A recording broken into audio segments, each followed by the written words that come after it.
မြန်မာမှာလက်ထဲငွေရှိရင်အိတ်ချက်မီတိုက်ခန်းတဲ့ကားစည်းကွက်တွေမှာရင်းနှီးမြှုပ်နှံလေးရှိကြပါတယ်။လူထောင်ကြီးတည်ခဲ့တဲ့မြန်မာငလင်နောက်ပိုင်းငွေပေါ်လဲတဲ့တိုက်ခန်းအယောင်းဝယ်ထက်လုံးချင်းတဲ့မြေကွက်တွေပဲပိုပြီးရင်းနှီးမြှုပ်နှံလာကြပါတယ်။မြေကွက်တွေကိုလည်းကြရန်ပါမစ်စလစ်မြေရွာမြေမြို့မြေဆိုပြီးအမျိုးအစားစုံနဲ့ဈေးနှုန်းအစုံနဲ့ဆိုရှယ်မီဒီယာတွေမှာဝေဝေဆဆကြော်ညာရောင်းချနေကြပါတယ်။စီးပွားရေးမြို့တော်ရန်ကုန်မှာမြေရောင်းဝယ်တွေပိုဖြစ်နေပါတယ်။မြောက်တကုံတောင်တကုံလိုမြို့နယ်တွေကနေဒလလှိုင်သာယာလှဲကူးနဲ့မှော်ဘီမြို့နယ်တွေအထိမြေကွက်ရောင်းဝယ်တွေဟာဒီနှစ်ထဲမှာပိုဖြစ်လာတာကိုဈေးကွက်မှတ်တမ်းတွေမှာဖော်ပြထားပါတယ်။ဒီလိုအခြေအနေမှာကာလပေါက်ဈေးထက်ပိုပြီးတက်တာတဲ့နှုံနဲ့ကြော်ညာပြီးရောင်းတဲ့မြေကွက်တွေရဲ့နောက်ကိုလိုက်ကြသူတွေလည်းရှိပါတယ်။အဲ့ဒီမှာရောင်းမဝယ်မဖြစ်ပြီးငွေကြေးဆုံးရှုံးလို့တရားရင်ဆိုင်နေရတာတွေလည်းရှိနေပါတယ်။ဒါကြောင့်လက်တလောအယောင်းဝယ်ဖြစ်နေတဲ့ပါမစ်မြေစလစ်မြေဂရံမြေလယ်မြေနဲ့ဥယျာဉ်ချက်မြေစတဲ့မြေတစ်မျိုးမျိုးကိုဝယ်ယူတော့မယ်ဆိုရင်ဘာတွေသတိပြုလှုပ်ဆောင်ဖို့လိုအပ်ပါသလဲပြီးတော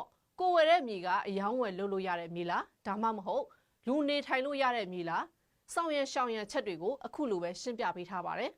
ဟုတ်ပါမစ်မြေဆိုတာကတော့ကျမတို့ကပြောမယ်ဆိုလို့ရှိရင်အစာအုပ်ဆောက်လုပ်ပြီးတော့လူနေထိုင်လို့ရတဲ့မြေမျိုးစားတစ်ခုပေါ့နော်ဝယ်တင်လားဆိုတာကတော့ဝယ်လို့ရတဲ့မြေမျိုးစားထဲမှာပါပါတယ်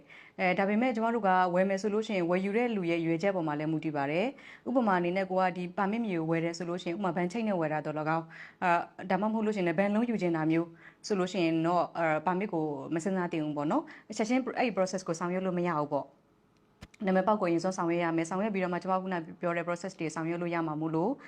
အဲ့လိုမျိုးရည်ရွယ်ချက်ရှိတဲ့သူဆိုလို့ရှိရင်တော့ပါမစ်မြေကိုမစင်စားတင်ပါဘူးမဟုတ်ဘူးဆိုလို့ရှိရင်ဒီတိုင်းပဲကျွန်တော်တို့ကဝယ်ထားမယ်ဆိုလို့ရှိရင်တော့ပါမစ်မြေဟာဝယ်ထားလို့ရတဲ့မြေမျိုးစားတွေမှာပါပါတယ်စလစ်တွေမှာဆိုလို့ရှိရင်အခု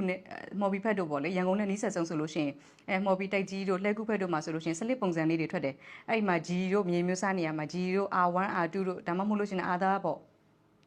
တခြားဖော်ပြထားတဲ့မြေမျိုးစားနေရာမှာဖော်ပြချက်တွေရှိတယ်။အဲ့ဒီမြေတွေကိုလည်းတချို့ကဆက်လက်မြေလို့မှတ်ကြတယ်။တကယ်တော့သူကတော့ဆက်လက်တရားဝင်ဆက်လက်တော့မဟုတ်ဘူးပေါ့နော်။သူ့ရဲ့မြေမျိုးစားပုံမူတည်ပြီးတော့ကောက်တဲ့မြေခွန်ပြေစာပဲဖြစ်တယ်။ဒါပေမဲ့အများရဲ့အမြင်မှာတော့အဲ့ဒါကိုဆက်လက်လို့မြင်ကြတယ်ပေါ့နော်။နောက်တစ်မျိုးဆက်လက်ကဘာရှိသေးသေးလဲဆိုတော့ကျမတို့ကဥပမာအနေနဲ့ပြောမယ်ဆိုလို့ရှိရင်တချို့တော့ရက်ွက်တွေမှာရက်ွက်အသစ်ပြန်ချပေးတဲ့အခါမှာပေါ့နော်။ရက်ွက်အသစ်ပြန်ချပေးတဲ့အခါမှာလူနေထိုင်ဖို့အတွက်ကိုချပေးထားတဲ့ဆက်လက်စာရွက်မျိုးရှိတယ်။အဲ့လိုဆက်လက်စာရွက်ဆိုလို့ရှိရင်တော့လူနေထိုင်လို့ရတယ်။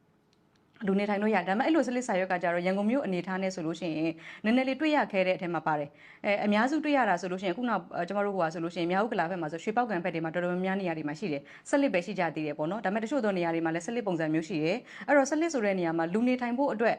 ရွေချက်နဲ့တက်ဆိုင်ရာဌာနကလူနေထိုင်ဖို့ရွေချက်နဲ့ချပေးထားတဲ့စလစ်ဆိုတော့ဝယ်လို့ရတယ်အယောင်းဝယ်လုပ်လို့အဆင်ပြေတဲ့အထက်မှာပါတယ်ဒါပေမဲ့အခုကျမတို့ဒီဟိုပါပေါ့နော် publish မှာ like save နဲ့ရောင်းနေကြတဲ့လူတွေရှိရလေအဲ့လိုမျိုးပုံကိုယ်တွေရောင်းနေကြတဲ့ဟာတွေမှာစလစ်မြေလို့ပြောပြီးရောင်းနေရဆိုတာကကျမရဲ့အမြင်အရဆိုလို့ရှင်တော့အများစုဒီလူနေထိုင်ဖို့အတွက်တရားဝင်ချပေးထားတဲ့စလစ်မြေမျိုးစားမျိုးမဟုတ်ဘူးအခုနလဲမြေတို့ဥယျာဉ်ချက်မြေတို့လိုဟာမျိုးကိုပဲမြေခွန်ပြေစာအနေနဲ့ကောက်တဲ့စလစ်အဲ့စလစ်ကိုပြပြီးတော့အယောင်းဝယ်လုပ်နေကြတာအဲ့ဆိုသူ့ရဲ့ဟိုဟာရဆိုလို့ရှင်တော့သူတို့ချက်မှတ်ပေးထားတဲ့